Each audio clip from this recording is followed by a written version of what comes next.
Welcome back, everybody. It's Bulldog with another video that's going to be a little bit different than some of my others.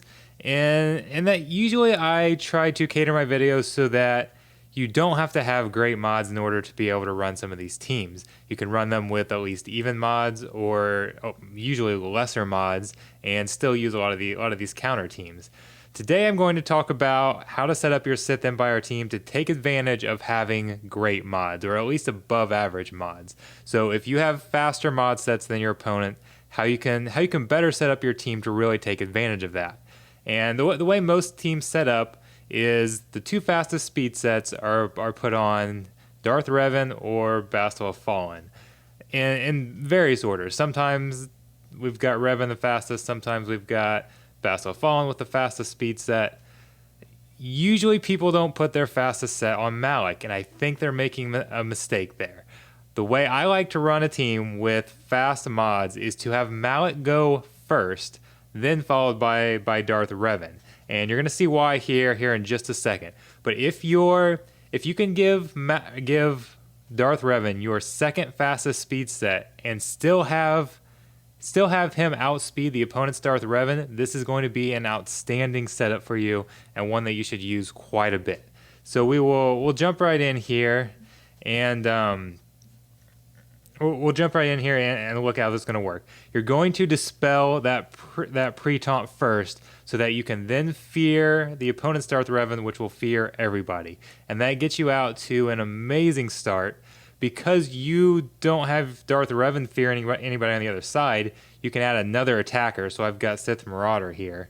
And it's basically it's a very easy match. Now, we know matches are usually easy when you've got the better mods anyways, but this makes it very simple. The only person you might lose, or only time you might lose somebody, is if HK47 gets off his huge single target attack on somebody. That can do quite a bit of damage. But pretty much usually nobody's going to be feared, so Malak's going to taunt. And that's another advantage of this is if you have Malak going shortly after Darth Revan, Revan's going to fear everybody to give Malak taunt, and then he's going to lose that taunt right away because he's taken his turn. When Malak goes first, and then Darth Revan fears after that, now you've got Malak's entire turn where he is taunting. And that's one advantage. Another advantage is that you're going to really disrupt these Yoda teams. So this one's a little bit different in that it's got crew, but crew's just a pre-taunt. Whether that's Sith Trooper or whoever it is, doesn't really matter. You can see here that you're going to get fear on Darth Revan, which puts fear on Yoda. Yoda cannot spread his tenacity up, and that's basically what you want Yoda in there is that early tenacity up, which is going to completely ruin the team. So by having Darth Malak go first, you completely just disrupt that and make that a very difficult counter. So those are some of the two biggest reasons is you get Darth Malak taunting more, and you can disrupt some of the Revan teams. So one more battle here just to show it again, but it's on offense, there's virtually nothing that can go wrong. You're pretty much guaranteed to win. The worst case is HK47 one-shotting one of your characters. I used the debuffs by Bastille of Fallen there because that's what the computer would do, just kind of playing it, dumbing it down a little bit. These are Gear 12, HK47, and Sith Marauder. I don't have them at Gear 13 yet, and once they're at Gear 13, it's just going to make the team even tougher because my team's actually a little under geared here.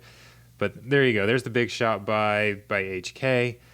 But it's really, I guess if that was on Malak, that might be able to change the outcome of the match there. But we're getting Malak down there ourselves. You can see the one shot wasn't even enough to take out Malak right there. So offensively, this isn't going to change much running this. Usually if you've got the faster mod, you're going to win almost all of the time anyways.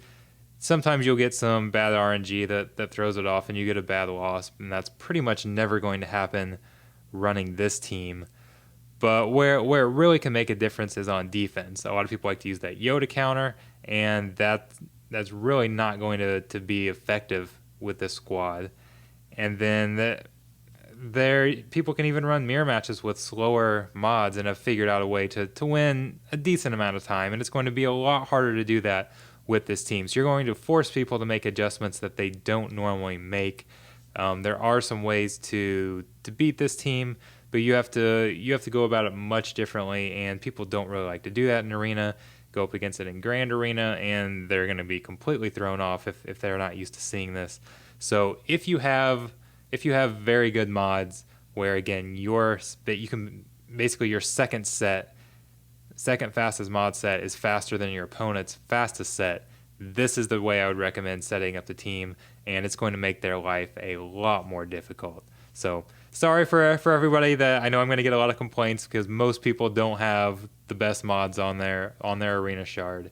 So a lot of you aren't going to like this video and me showing people with those fastest mods how to better play it.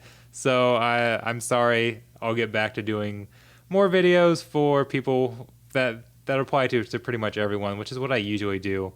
But I did think this would be a good video for those of you that have those fast mods. So thanks again for watching, everybody, and have a good night.